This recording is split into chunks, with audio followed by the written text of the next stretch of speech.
7 8 बीताले महिनावाता 9 चढ़ी आइल नो हो। 7 8 बीताले महिनावाता 9 चढ़ी आइल नो हो। ललना भौजी के भइले होरी लावाता मुँह पियराइल नु हो। ललना भौजी के देह दुबराइले ता मुँह पियराइल नु हो। मुँह पियराइल ता घरवा में आ खुशिया सुनाइल नु हो।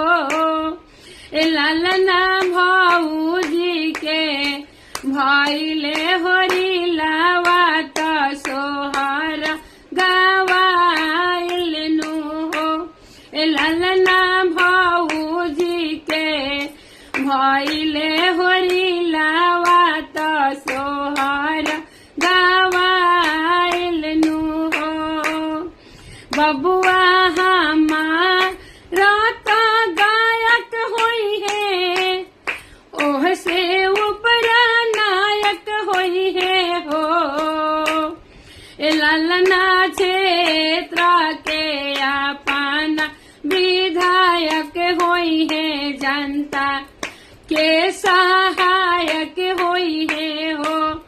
ललना क्षेत्र के अपना विधायक होई है जनता के सहायक होई है हो।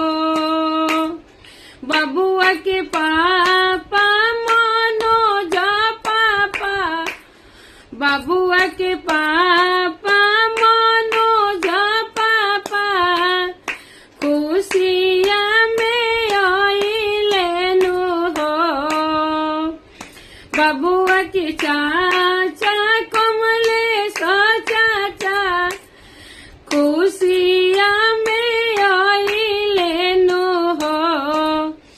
ललना सारा काला कार के बुलावाले ता सोहर गवाइले नु हो।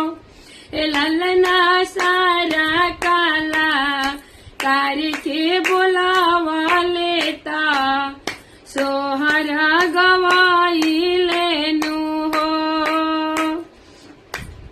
बबुआ के बड़का पापा बड़की मम्मी खुशिया लुटावाली हो।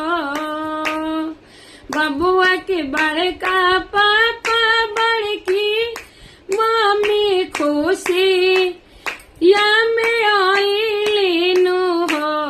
ललना सोना चानी आना धन लुटाइली ता सोहरा गवाइली नु हो। बबुआ के फुआ फूफा आइले ता खुशिया मनाइले नु हो। ललना सोहरा में ललना बबुआ में सोहरा गवाइले ता खुशिया मना